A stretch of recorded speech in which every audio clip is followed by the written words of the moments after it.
Hello student, very good morning. My name is Bhavani Singh Kelawat and you are most welcome to my YouTube channel Physics by BS Kelawat.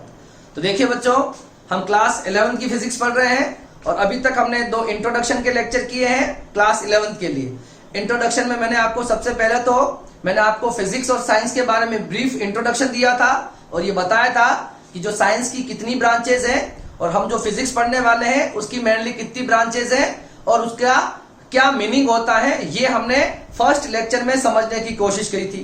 ठीक है। और जो second lecture था उस second lecture में मैंने आपको 11th class की फिजिक्स का पूरा इंट्रोडक्शन दिया है। कितनी यूनिट्स हैं हमारे, कितने चैप्टर्स हैं, कौन सी यूनिट कितने मार्क्स की है, जो आपका ईयरली पेपर आता है वो कितने मार्क्स का आता है, उसमें कितने क्वेश्चंस आते हैं, कौन कौन से क्वेश्चंस कितने मार्क्स के आते हैं, क्या वेटेज रहता है और सारी यूनिट्स को पढ़ने में कितना टाइम लगता है, ये सारी चीजें हमने जो हमारा प्रीवियस लेक्चर था 0.2 उसमें हमने डिस्कस किया है। ठीक है। आई होप सो जो इंट्रोडक्शन मैंने दिया था वो थोड़ा आपके लिए हाई रहा होगा। मुझे पता है कि ज्यादा कुछ समझाने जाएंगे तो आपको समझ में नहीं आएगा। क्लियर है, क्योंकि पूरी फिजिक्स के बारे में एक ही साथ बता देना, बट मैंने सोचा कि पहले मैं आपको जो आपका सिलेबस है उसकी इमेज आपके सामने क्लियर होनी चाहिए कि हमारी 11th क्लास की सिलेबस में क्या क्या कंटेंट या टॉपिक है या हमें फिजिक्स की कौन सी ब्रांचेस पढ़नी है क्लास 11th में, है ना। तो हम मेनली क्या पढ़ते हैं, मैकेनिक्स और थर्मोडायनेमिक्स के साथ डील करेंगे क्लास 11th में और बहुत अच्छी ब्रांचेस है, इसे आप बिल्कुल फील करके पढ़ सकते हो। ठीक है। जो भी चीजें हम जो सोचेंगे या लिखेंगे उसको आप प्रैक्टिकली हम करके देख सकते हैं। जैसे कि फोर्स की बात करेंगे, मोशंस की बात करेंगे, तो सारी चीजें आपके सामने हैं। जैसे हीट की बात करेंगे, हमें फील होता है, टेम्परेचर की बात करेंगे, तो सारी चीजें ऐसी हैं जो आपको फील हो जाएगी। ठीक है। तो इसको समझना, अगर आप अच्छे से पढ़ो तो बहुत अच्छे से ये चीजें समझ में आने लगती है। क्लियर है। तो हमने लास्ट लेक्चर में जो सिलेबस का इंट्रोडक्शन दिया था और सारी यूनिट के अंदर जो चैप्टर्स हैं उसके अंदर क्या क्या टॉपिक्स रहेंगे, उन टॉपिक के बारे में मैंने आपको ब्रीफली बताया था कि ये टॉपिक आपको क्या कहना चाहते हैं। ठीक है। और सिलेबस जो होता है वो बिल्कुल पाइपलाइनिंग में ही होता है, मतलब डिपेंडेंसी रहती है, इंटरकनेक्शन रहता है। मतलब सेकंड चैप्टर होगा वो पहले चैप्टर पर डिपेंड्स करेगा, थर्ड चैप्टर होगा वो फर्स्ट सेकंड पर डिपेंड करेगा। क्लियर है। तो आपको बिल्कुल सीक्वेंस वाइज पढ़ना है। और पहली बात ये भी है कि जो भी आपको मैं यहाँ पर बता रहा हूं, जो भी हम यहाँ पर पढ़ रहे हैं, तो आपको नोट्स जरूर बनाने हैं। ठीक है। आप जितना साथ साथ चलोगे उतना ज्यादा आपको समझ में भी आएगा और आपको पढ़ने में भी मजा आएगा। अब देखिए आज हम क्या स्टार्ट करने वाले हैं। तो अब मैंने कहा था कि पहले इंट्रोडक्शन के 2 लेक्चर के बाद हम पढ़ेंगे मैथमेटिकल टूल। हम पहले पढ़ेंगे मैथमेटिक्स, है ना। मैथमेटिक्स में क्या पढ़ेंगे, तो मैथमेटिक्स वो पढ़ेंगे, हाई लेवल की मैथमेटिक्स नहीं पढ़ेंगे। सिर्फ हम फिजिक्स में जो यूजफुल रहती है मैथमेटिक्स वो चीजें आपको ब्रीफली बताई जाएगी, जिससे आपको आगे कहीं दिक्कत नहीं आए। कहीं डेरिवेशन हो, कहीं न्यूमेरिकल हो, उसमें आपको कहीं पर भी इस चीज की दिक्कत नहीं आए। ठीक है। क्योंकि जो फिजिक्स होती है उसकी जो कैलकुलेशन होती है वो प्योरली मैथमेटिकल बेस्ड होती है, इसलिए फिजिक्स पढ़ने के लिए आपको थोड़ी बहुत मैथ्स तो आनी ही चाहिए। ठीक है। और आपको मैं सारी चीजें वो बता दूंगा यहाँ पर, जो आपके 11th और 12th में जो मैथमेटिक्स यूज आती है उन सारे टॉपिक को मैं अभी आपको टच करवा दूंगा या आपको फील करवा दूंगा। ठीक है। तो आपको उसको थोड़ी सी आपको प्रैक्टिस करनी है। ठीक है। अब देखिए बच्चों, हमें मैथ्स के अंदर क्या क्या पढ़ना है। ठीक है। तो आज की जो क्लास है उसमें हम 3 टॉपिक डिस्कस करेंगे। डिस्कस तो क्या करेंगे, सिर्फ मैं आपको फॉर्मूलाज लिखवाऊंगा क्योंकि ये सारा आप क्लास 10th में पढ़ के आओ। आज की क्लास में हम क्या पढ़ने वाले हैं, तो सबसे पहले हम स्टार्ट करेंगे एलजेब्रा से। ठीक है। मतलब a+b का होल स्क्वायर क्या होता है, a-b का होल स्क्वायर क्या होता है। तो सबसे पहले हम स्टार्ट करेंगे एलजेब्रा से। उसके बाद में आपको मेंसुरेशंस के फॉर्मूलेज बताए जाएंगे। ठीक है। जैसे कि सर्कल है उसका एरिया क्या है, सिलेंडर है उसका कर्व सरफेस एरिया क्या है, उसका वॉल्यूम क्या है, उसको कहते हैं मेंसुरेशन का पार्ट है। तो मेंसुरेशन में आने वाले जितने भी फॉर्मूलाज हैं वो आपको बताए जाएंगे और वो क्लास 11th और 12th में फिजिक्स में काफी इंपॉर्टेंट फॉर्मूलाज रहते हैं, हमेशा ही आ जाते हैं। ठीक है। तो आपको वो फॉर्मूला भी बताया जाएगा। और तीसरा टॉपिक आज का रहेगा ट्रिगोनोमेट्री। ठीक है। ट्रिगोनोमेट्री में हम क्या करेंगे, देखो कोशिश करेंगे ट्रिगोनोमेट्री आज पढ़ाए, नहीं तो फिर एक लेक्चर ट्रिगोनोमेट्री पे रखेंगे हम। ठीक है। तो आज के लेक्चर की स्टार्टिंग रहेगी एलजेब्रा, फिर रहेगा उसमें मेंसुरेशन और फिर हम देखेंगे ट्रिग्नोमेट्री का फंक्शंस और फॉर्मूलाज। क्लियर है। तो देखिए सबसे पहले हम स्टार्ट कर रहे हैं एलजेब्रा से। किससे स्टार्ट कर रहे हैं, एलजेब्रा के। मैंने यहाँ पे आपको 10 फॉर्मूलाज लिख रखे हैं इस व्हाइट बोर्ड पर। ठीक है। तो 10 फॉर्मूला से आप ये सारे फॉर्मूला क्लास 10th में यूज कर चुके हो, तो कोई भी किसी भी स्ट्रीम का स्टूडेंट होगा उसे ये अच्छे से समझ में आ जाएगा कि ये फॉर्मूलाज क्या क्या कहना चाह रहे हैं। ठीक है, जो पहला फॉर्मूला है a plus B square, a plus B का होल स्क्वायर, उसे क्या पढ़ा जाता है a square B square plus 2ab, या हम उसे कह सकते हैं a माइनस बी का होल स्क्वायर प्लस 4ab। ये दोनों फॉर्मूला a प्लस बी के होल स्क्वायर के लिए है, ये तो आप जनरली यूज करते हो। और इसको भी अगर आप ओपन करोगे a माइनस बी स्क्वायर को ओपन करोगे 4ab से प्लस करोगे तो वापस आपको ये ऊपर वाली इक्वेशन ही मिल जाएगी। तो ये दोनों फॉर्मूला बिल्कुल सेम है। तो a प्लस बी का होल स्क्वायर के लिए हम ये वाला फॉर्मूला भी यूज करते हैं, ये वाला भी करते हैं। जैसे कि देखो एग्जांपल है, जैसे मैं यहाँ पे ले लूं x प्लस 5 का होल स्क्वायर, तो देखो यहाँ पर x हमारे क्या हो गया a और 5 हमारे लिए क्या हो गया b हो गया। तो a प्लस बी का होल स्क्वायर, तब यहाँ पे लगा के देखो इस फॉर्मूले को, ये हमारा a प्लस बी का होल स्क्वायर है, तो क्या हो जाएगा देखो हमारे पास हो जाएगा a स्क्वायर मतलब x स्क्वायर, b स्क्वायर का मतलब 5 square, a square b square plus 2 into a into b। तो ये हमारे पास इसका सॉल्यूशन हो जाएगा। यही फॉर्मूला अगर आपको यहां अप्लाई करना हो, देखो ये तो कर लिया मैंने, यही फॉर्मूला अगर आपको a प्लस बी का होल स्क्वायर यहां यूज करना हो, ठीक है, तो कैसे करेंगे देखो a माइनस बी मतलब x माइनस 5 का whole square plus 4 into X into 5, तो ये हो जाएगा इसका सॉल्यूशन। कोई दिक्कत नहीं है, इन दोनों का मतलब बिल्कुल सेम है। तो इस तरह से आपको इसको क्या करना आना चाहिए, आपको इसको ओपन करना आना चाहिए, है ना, इसको एक्सपांड करना आपको आना चाहिए। ठीक है, ये आपका पहला फॉर्मूला। इसी तरह से फॉर्मूला हो सकता है a माइनस बी का whole square which is a square plus B square minus 2ab। इसी फॉर्मूले को आप ऐसे भी लिख सकते हो a plus B whole square minus 4ab। देखो इसमें ज्यादा कंफ्यूज होने की बिल्कुल जरूरत नहीं है। ये जो सेकंड फॉर्मूला, ये तो पहले फॉर्मूले के बारे में, जो सेकंड फॉर्मूला जब मैंने लिख रखा है, ये दोनों फॉर्मूले। अब इससे आपको ये चाहिए देखो, तो a प्लस बी का होल स्क्वायर माइनस 4ab क्या आना चाहिए, इसके बराबर आना चाहिए। किसके बराबर, a square B square minus 2ab के बराबर आना चाहिए ना। तो इसको सोल्व कराओ, देखो a प्लस बी का होल स्क्वायर क्या होता है, a square B square 2ab minus 4ab, तो a square B square 4ab में से 2ab गया तो माइनस 2ab, तो देखो ये किसके बराबर आ गया है, ये इसके बराबर आ गया है। ठीक है, तो ये दोनों फॉर्मूले किसके लिए यूज किए जाते हैं, a माइनस बी के होल स्क्वायर के लिए यूज किए जाते हैं। ठीक है, ये दो फॉर्मूले हो गए। अब आ जाओ थर्ड फॉर्मूले पे, a square minus B square मतलब होता है a plus B a minus B. यहाँ आप कोई भी एग्जांपल ले सकते हो, जैसे कि मैंने लिया यहाँ पर y माइनस 4 का y स्क्वायर, मैंने लिया y स्क्वायर माइनस 4 का होल स्क्वायर। देखो तो हमारे लिए a क्या हो गया, a हमारे लिए हो गया y, b हमारे लिए क्या हो गया 4, तो a square minus B square apply करोगे क्या आएगा, a प्लस बी मतलब y प्लस 4 और a माइनस बी मतलब y माइनस 4। ये इसका क्या हो जाएगा, आंसर हो जाएगा। ये आपका तीसरा फॉर्मूला हो जाएगा a square minus B square का which is a plus B into a minus B. Clear है। अब आते हैं हम थर्ड फॉर्मूले पे, a प्लस बी का क्यूब, a प्लस बी का क्यूब, तो a cube plus B cube 3a square B plus 3ab square. यहां चाहो तो इन दोनों फॉर्मूले में देखो ये तो एज इट इज ऐसे ही रहेगा, इन दोनों टर्म में से 3ab कॉमन ले लोगे तो अंदर आपका a प्लस बी बच जाएगा। तो ये हो जाएगा हमारा फोर्थ फॉर्मूला। तो फोर्थ फॉर्मूला के लिए कोई भी एग्जांपल आप ले सकते हो। आपको क्या करना है, a प्लस बी का होल क्यूब करना है। जैसे मैं यहाँ पे लेता हूं, यहाँ पे लिखता हूं 2 प्लस p का क्यूब हो गया a प्लस बी का क्यूब। तो मेरे पास यहाँ पर a कितना हो गया 2 और b कितना हो गया मेरे पास p, b कितना हो गया p। तो हमें करना a प्लस बी का होल क्यूब करना है, तो a क्यूब मतलब 2 का क्यूब प्लस b क्यूब मतलब p का cube, a cube b cube plus 3a square मतलब 2 square 3a square b plus 3ab square. समझ में आई मेरी बात। इस तरह से हम इसको एक्सपांड कर सकते हैं। अब देखो इसको आगे और सोल्व करना हो तो कर सकते हैं हम, जैसे कि 2 का क्यूब होता 8 a क्यूब मतलब 8 p क्यूब प्लस 2 का स्क्वायर 4 इंटू 3 कितना हो गया 12p, ये 3 इंटू 6 p स्क्वायर। तो ये हो जाएगा इसका जो इजी फॉर्म है, ये इसको ओपन करने के बाद आ जाएगी। इसी तरह से आप क्या कर सकते हो, यहाँ पे आप 3ab कॉमन भी ले सकते हो जो a प्लस बी बचेगा। तो ये आपका फोर्थ फॉर्मूला हो जाएगा। ठीक है, अब बात करेंगे हम फिफ्थ फॉर्मूले के बारे में। तो a माइनस बी क्यूब है, a माइनस बी का होल क्यूब, तो a cube minus B cube minus 3a square, a cube minus B cube का फॉर्मूला क्या हो जाएगा आपके पास, देखो थोड़ा सा इसको चेक कर लो। a cube minus B cube का तो हमारे पास हो जाएगा,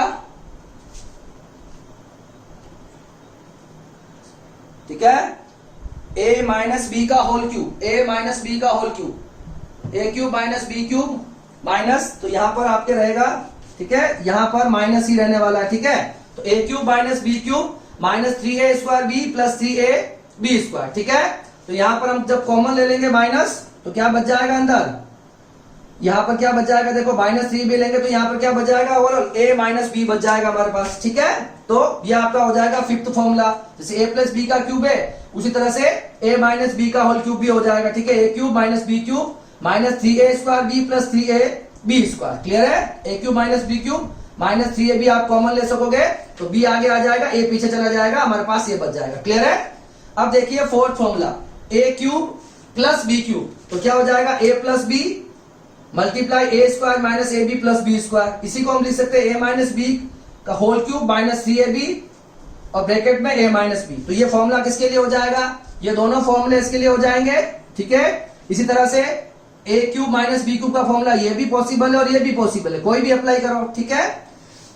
अब देखिए a cube minus B cube का formula a minus B A square plus A B plus B square, इसी तरह से a माइनस बी का whole cube 3ab into a minus B. तो ये कुछ हमारे पास फॉर्मूलेज हो गए। अब देखो ये दोनों फॉर्मूले आप पे काफी काम आते हैं, ठीक है, ये दोनों फॉर्मूले आपके काफी काम आएंगे, ये इतना यूजफुल नहीं है मगर ये दोनों फॉर्मूले a प्लस बी का होल स्क्वायर और a माइनस बी का होल स्क्वायर, इसको चाहो तो आप ओपन कर सकते हो।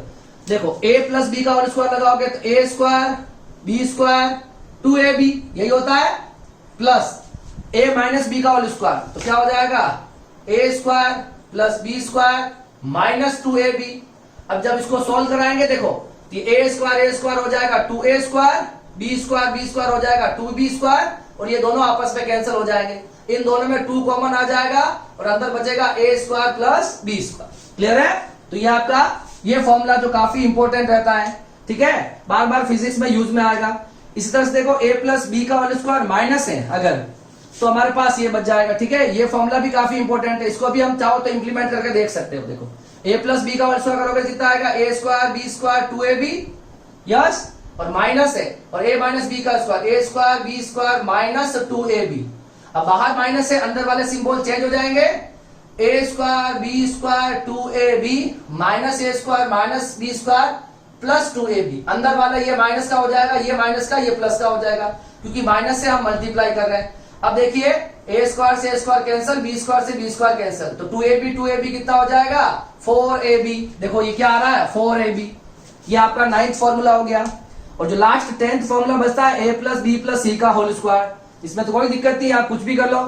पहले तो आ जाएगा a square B square C square 2ab 2bc और 2ca, a square B square C square plus 2ab 2bc और 2ca, ये याद करने का तरीका, ठीक है। तो ये आपके अलजेब्रा के वो फॉर्मूलाज हैं जो आपको 11th क्लास में बहुत यूज आएंगे और आपको इनको अच्छे से लर्न करना है। याद करने की ज्यादा कोशिश नहीं करनी है मगर फिर भी प्रैक्टिस में होना चाहिए, आपके लिखे हुए होने चाहिए, कहीं पे भी यूज आए तो आपको इनको देखना है और याद करने की कोशिश भी धीरे धीरे करनी है, ऑटोमेटिकली वो याद हो जाएंगे, क्लियर है। ये फॉर्मूलाज आप कॉपी करो। फिर हम बात करेंगे मेंसुरेशन के फॉर्मूलाज की। किसकी? मेंसुरेशन का मतलब जब हम ये सर्कल हो गया, सिलेंडर हो गया, सॉलिड स्फीयर हो गया, है ना, उनका कर्व्ड सरफेस एरिया, उनका वॉल्यूम, ये सब जब हम कैलकुलेट करते हैं that is a part of mensuration, ठीक है। तो इसके बाद हम मेंसुरेशन के कुछ फॉर्मूलाज देखते हैं जो आपके काफी यूजफुल रहते हैं, क्लियर है। तब तक आप इसे कॉपी करो। तो देखिए अभी हमने कुछ अलजेब्रा के फॉर्मूले देखे और कुछ एग्जांपल से हमने समझने की कोशिश करी और मुझे पता है आप सभी को अलजेब्रा के बारे में अच्छे से नॉलेज है क्योंकि पूरी क्लास 10th की जो मैथमेटिक्स है वो अलजेब्रा, मेंसुरेशन और ट्रिग्नोमेट्री पर ही बेस्ड है। तो आज हम वही डिस्कस करने वाले हैं। तो आपको ऑलरेडी आता होगा मगर मैं आपको एक बार ओवरव्यू दे देता हूं, फॉर्मूलेज लिखवा लेता हूं, आपकी नोट्स की कॉपी में ये सब लिखे हुए होने चाहिए, ठीक है, क्योंकि ये कहीं पर भी यूज आते हैं और जब आप भूलते हो तो एक बार आप जाके रिवाइंड कर सकते हो, क्लियर है। अब देखिए हम देखते हैं सेकंड पार्ट जो है दैट इज मेंसुरेशन। इसके फॉर्मूले भी हमारे फिजिक्स में काफी यूजफुल रहते हैं हमेशा। देखिए सर्क्यूमफेरेंस ऑफ अ सर्कल। सर्कल समझते हो आप? सर्कल क्या होता है? ये एक सर्कल हो गया, ठीक है। मतलब यहां से ये सेंटर मान लो, इससे ये जो डिस्टेंस होती है सेंटर से सर्क्यूमफेरेंस की डिस्टेंस, इसको हम आर कहते हैं, विच इज रेडियस। ये क्या हो जाती है हमारे पास?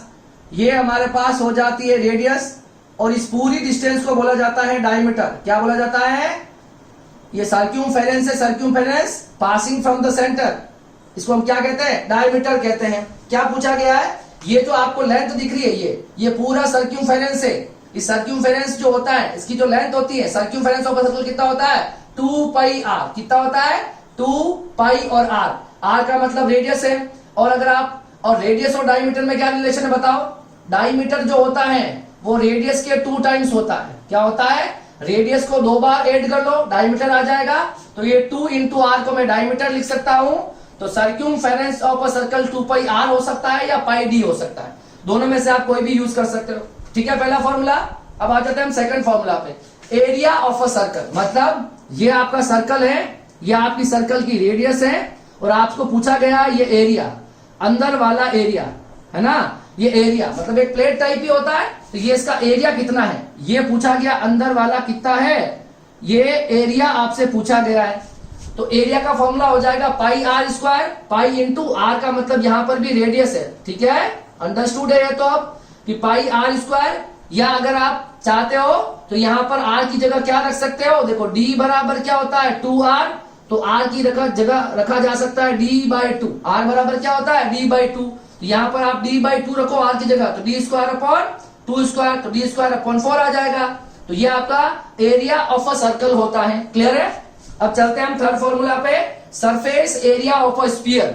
अब देखो ये तो क्या हो गया, ये हमारे पास एक प्लेन होता है, सर्कल जो होता है, समझ गया। अब स्फीयर की बात करेंगे हम, एक स्फीयर मतलब एक गोले की बात करेंगे। अंदर से जो सॉलिड होता है, ये तो एक रिंग होती है, रिंग के बीच का एरिया समझ लो आप। ये जो है हमारे पास समझ लो एक बॉल है, क्या है? एक हमारे पास आयरन की कोई बॉल है, तो ये इसका एग्जाम्पल है। और सर्कल का मतलब ये जो एक वायर है, इस वायर को ऐसे से आप घुमा दो, बीच वाला पार्ट होलो रहेगा, ये वायर की लेंथ हो जाएगी। तो लेंथ तो होती है ये सर्क्यूमफेरेंस, और इसके बीच वाला एरिया होता है, एरिया ऑफ सर्कल कहा जाता है इसको, ठीक है। अब हम बात कर रहे हैं स्फीयर के बारे में, ठीक है। तो स्फीयर और सर्कल में फर्क है, ठीक है। अब जो स्फीयर है, मान लो हमारे पास कोई लेदर की एक बॉल है या फिर एक सॉलिड बॉल है, ठीक है। अब ये देखो 3D होती है, मगर बोर्ड पे इसको ऐसे ही बनाया जाएगा, तो ये सर्कल जैसा ही लग रहा है, मगर ये सर्कल नहीं है। ये क्या है? ये पूरा क्या है? ये स्फीयर है। क्या है? तो स्फीयर का सरफेस एरिया मतलब एक बॉल जो है, इस स्फीयर का सरफेस एरिया मतलब बाहर बाहर वाला एरिया। ये जो बॉल है, उस बॉल के बाहर बाहर कितना एरिया होता है, यूं समझ लो, जैसे है ना। तो जैसे अर्थ है, तो अर्थ के बाहर बाहर का एरिया कितना है, वो उसका कर्व्ड सरफेस एरिया कहलाता है ना। सरफेस एरिया, सरफेस का जो एरिया कहलाता है, मतलब इसके बाहर बाहर का एरिया सरफेस एरिया कहलाता है। तो सरफेस एरिया का फॉर्मूला कितना हो जाएगा बताओ? 4 पाई आर स्क्वायर, ठीक है। ये इसकी रेडियस मान लो, मतलब अगर कोई जैसे कोई मेरे पास कोई सॉलिड बॉल है, जैसे मेरे पास कोई आयरन की एक बॉल मान लो, उस आयरन की बॉल की रेडियस तो होगी, सेंटर से सर्क्यूमफेरेंस के सेंटर से सर्क्यूमफेरेंस की जो लेंथ होगी उसको हम रेडियस कहते हैं। तो ये हो जाएगा 4 पाई आर स्क्वायर, और आप चाहो तो आर और डी में रिलेशन 4 पाई है ना, आर और डी में रिलेशन आपको पता है कि आर क्या होता है? आर होता है अगर हम डायमीटर को 2 से डिवाइड करते हैं तो आर आ जाएगा। इस आर की जगह आप d/2 रखोगे तो d स्क्वायर अपॉन 4, 4 से 4 कैंसल, तो ये भी इसी का फॉर्मूला है। तो ये हो जाएगा surface area of a sphere. अब चलते हैं हम नेक्स्ट फॉर्मूला पे, volume of a sphere. Volume का मतलब अगर वो जो स्फीयर था, वो जो बॉल है, इसके अंदर टोटल कितना वॉल्यूम है, इसके अंदर जो है कितना मतलब उसके अंदर का जो एरिया है वो कितना है, मतलब इसका ये वॉल्यूम कितना है, समझ में आ रहा है। ये तो बात करेंगे हम बाहर बाहर के एरिया की। अब अंदर वाला जो वॉल्यूम है, वो वॉल्यूम कितना होता है? 4/3 पाई आर क्यूब, और आर आप समझ गए क्या होगा? रेडियस होगी। क्या होगी? रेडियस होगी। ये आपका फोर्थ फॉर्मूला। अब चलते हैं हम फिफ्थ फॉर्मूला पे, surface area of a cylinder. मेरी बात समझना, ये होता है सिलेंडर, इस तरह का शेप का होता है सिलेंडर। ये आपको जो मार्कर दिख रहा है, ये एक सिलेंडर ही तो है।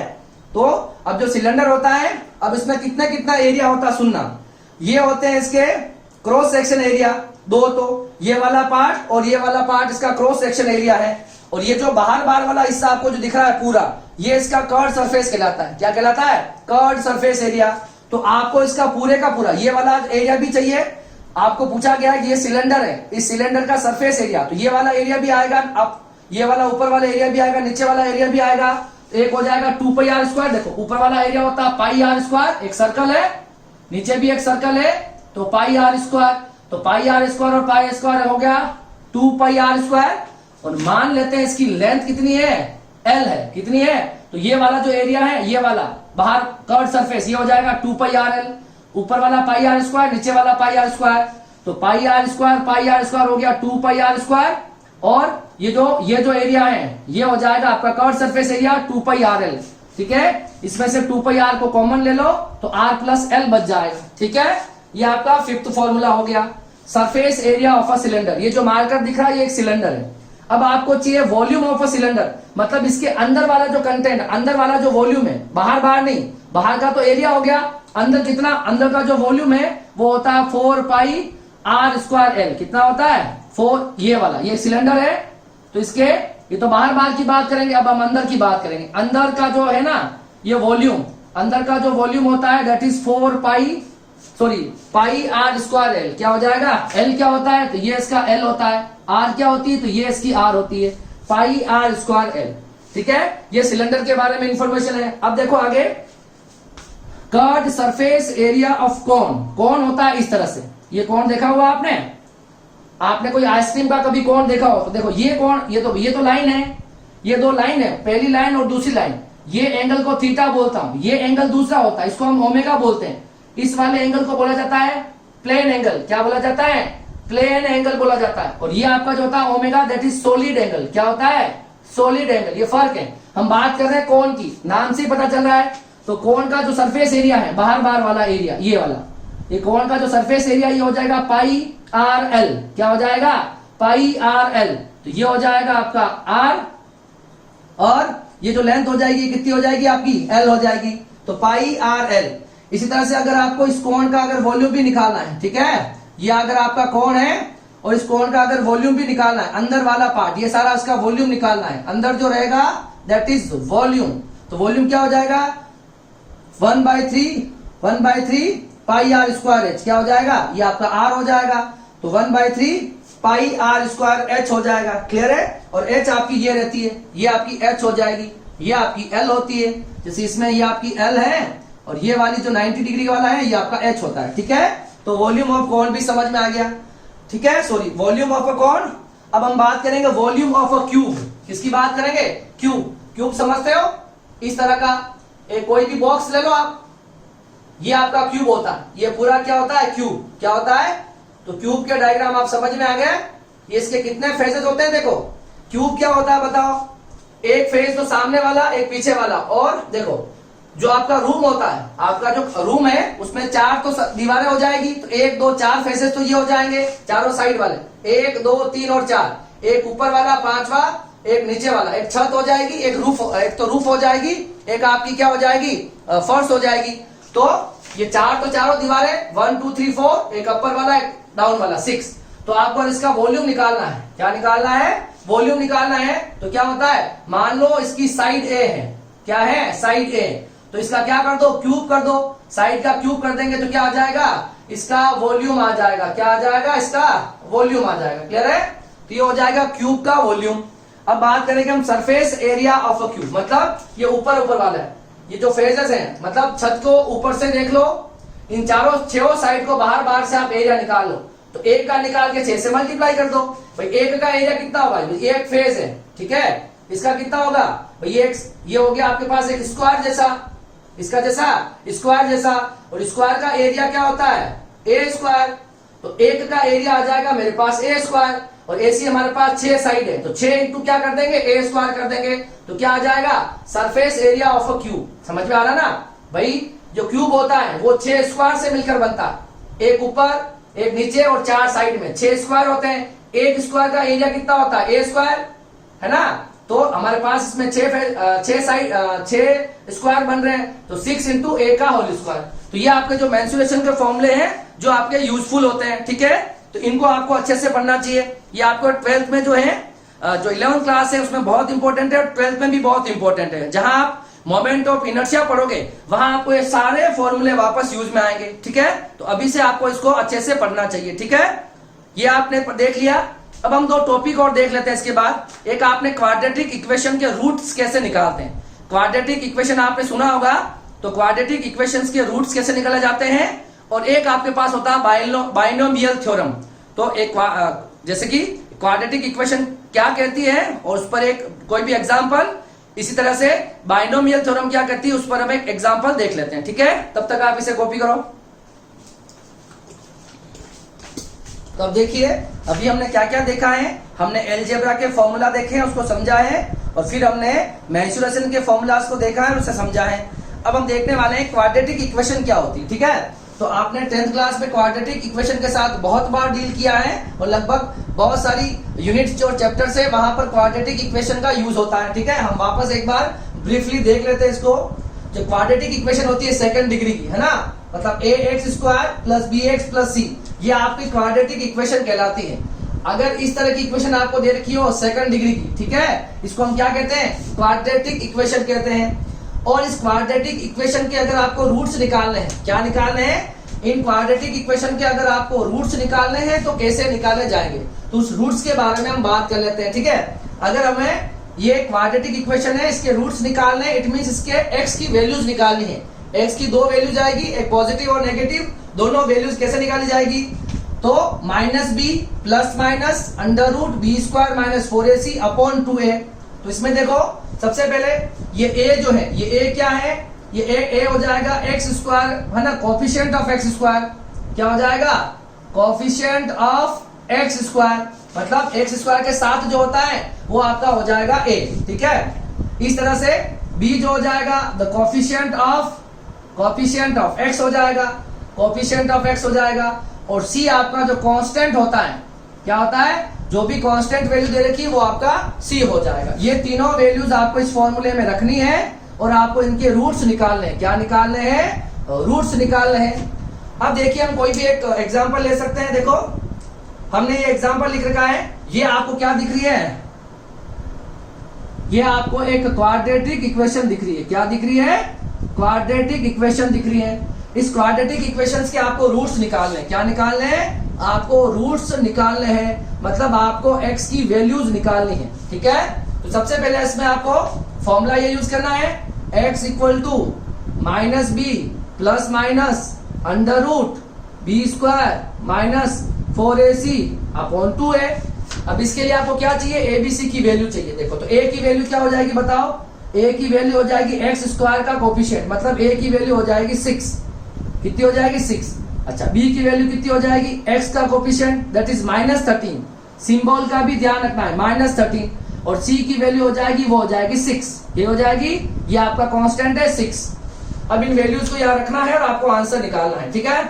x इक्वल टू -b, तो माइनस आएगा, b की वैल्यू कितनी है, -13, ठीक है।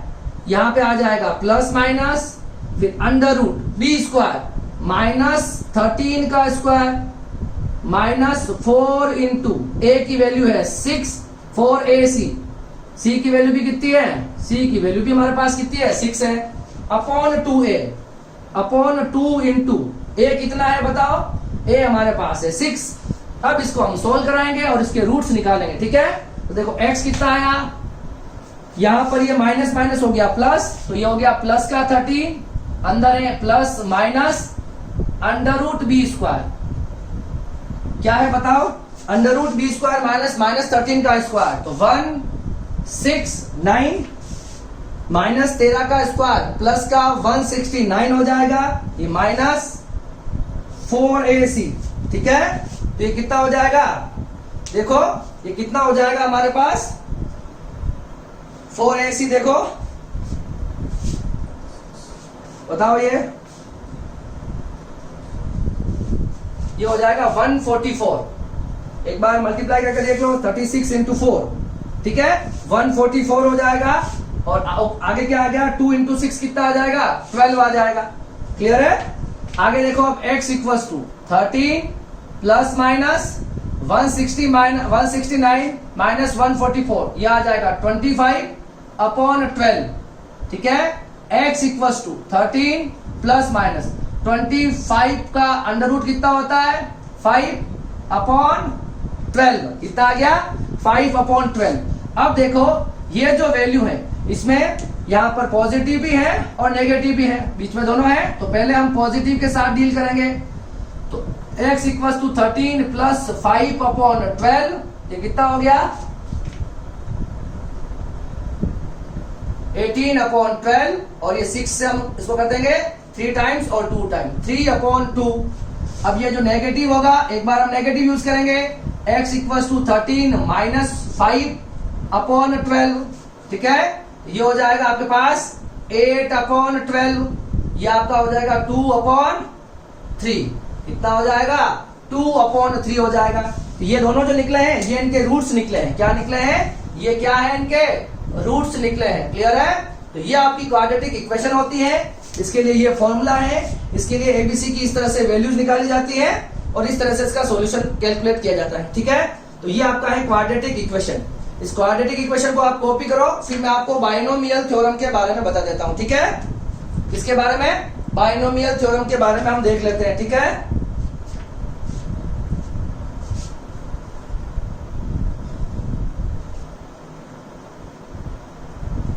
इसको मिटा दूं मैं अब ओके मिटा दें इसको, कॉपी कर लिया।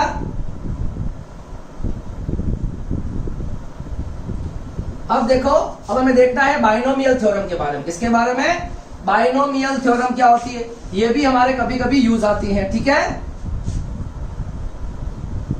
जब आप न्यूमेरिकल करोगे ना तो बहुत बार इनफाइनाइट सीरीज आती है, वहां पर बाइनोमियल थ्योरम का बहुत अच्छा यूज होता है।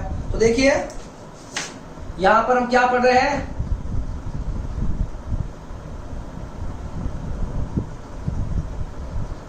बाइनोमियल थ्योरम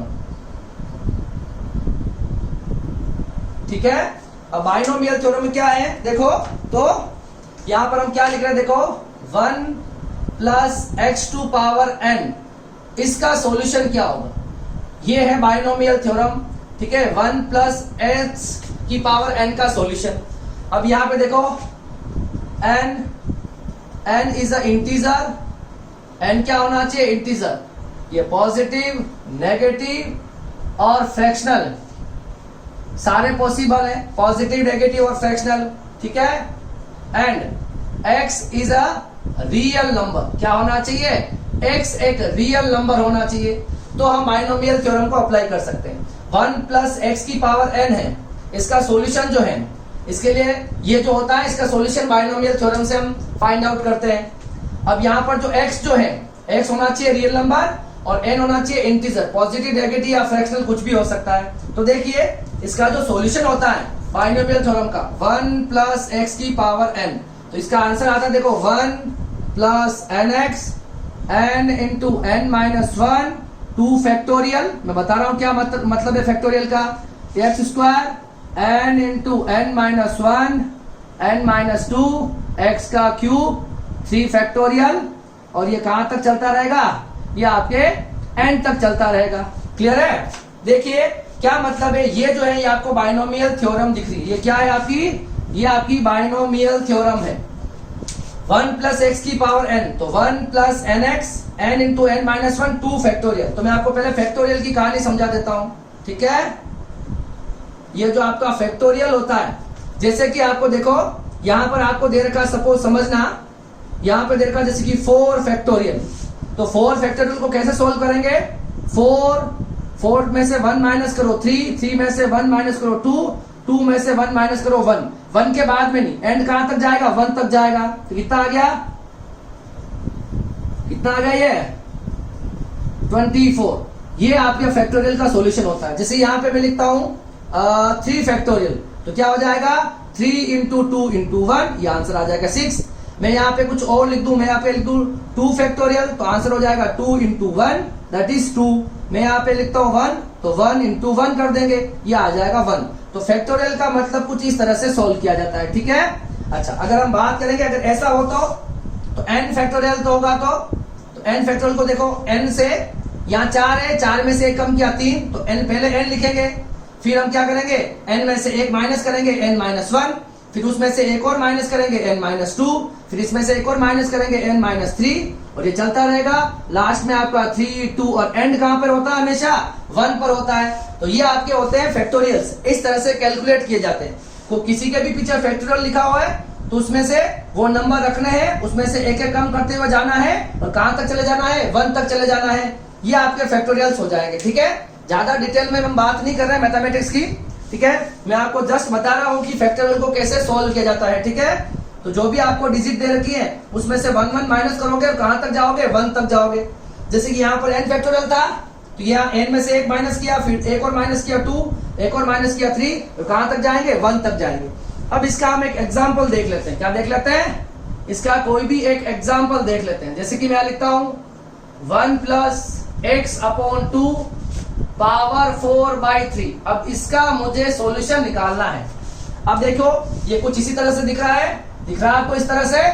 ये क्वेश्चन x की वैल्यू कितनी होगी? x/2 और n की वैल्यू कितनी होगी? 4/3। मैं लिखूं यहाँ पर इस फॉर्मूले से देखो 1 की जगह तो 1 आना चाहिए।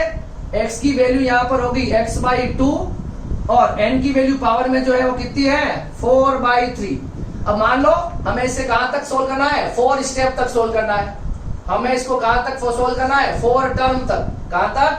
ज्यादा कहां तक करोगे? ये तो सोल्व करते जाओगे, इनफाइनाइट तक जाना पड़ेगा, 1 तक जाना पड़ेगा, है ना। तो हम क्या कर रहे हैं अभी? इसकी 4 स्टेप कोई भी आप सोल्व कर लो। ठीक है, मतलब 1 2 3 और 4 ये चारों स्टेप सोल्व कर लेनी है। ठीक है, एक बार के लिए। तो देखो 1 + x/2 की पावर 4/3, यहाँ ये फॉर्मूला इसमें इंप्लीमेंट करो। 1 की जगह आ जाएगा 1, प्लस की जगह प्लस nx।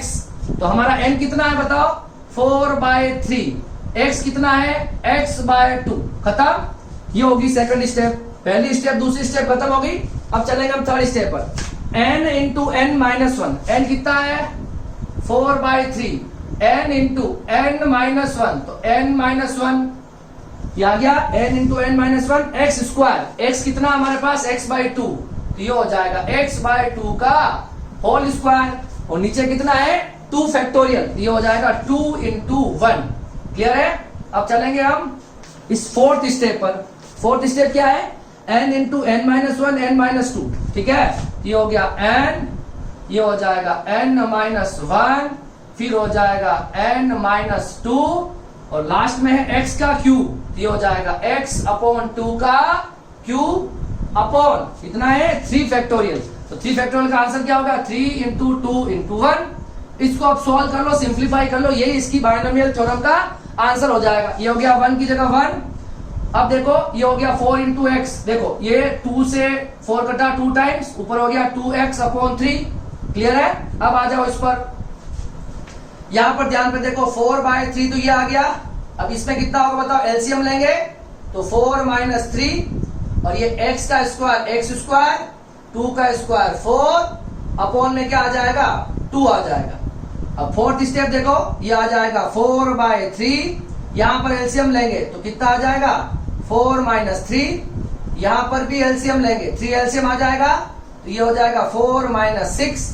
और इसका क्यूब करेंगे तो x का क्यूब और 2 का क्यूब होता है 8। और नीचे कितना आ जाएगा? 3 × 2 कितना आ गया? 6 आ गया।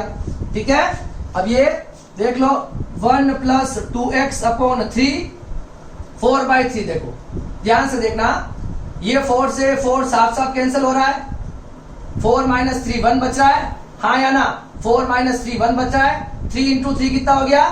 3 × 3 कितना हो गया? 9। 9 × 2 18। तो x²/18। इसको सोल्व करो। देखो 4 से 4 तो कैंसिल हो रहा है। 4 - 3 1 बच रहा है। 3 × 3 9। 9 × 2 18। ऊपर बच गया x²। खत्म। अब देखो यहाँ पर क्या हो रहा है? देखो ये बच रहा हमारे 4 को ये 2 टाइम्स कट रहा है। अब 6 में से अब यहां पर इसको सोल्व ही कर लेते। देखो 4 - 3, यहां देखो क्या बचेगा? 4 - 3 बचेगा 1, 4 - 6 बचेगा -2 और ये बचेगा x³ अपॉन में नीचे क्या बचा? यहाँ पर 2, 3 × 3 × 3 ये बच गया 27 और अपॉन बच गया 6। ये बचा ना? आराम से देखो 4 - 3 1 बचा है, 4 - 6 -2 बचा है, ये x³ बचा है। नीचे क्या बचा है? 2 3 3 और 3। तो 3 × 3 9, 9 × 3 27, 27 × 2 और नीचे बचा हुआ 6। कितना बचा हुआ है? 6। अब ये देखो 2 से 2 कैंसिल हो रहा है, सिर्फ माइनस बचेगा, तो 1 plus 2x upon 3 x square upon 18 और ये माइनस आगे आ जाएगा, ऊपर क्या बचेगा एक्स क्यूब, और यहाँ पे देखो 27 इंटू 6 बच जाएगा। ठीक है, और ये आपके पास किसका आंसर आ गया है, ये हमारे पास आंसर आ गया 1 प्लस एक्स बाय 2 का पावर 4/3।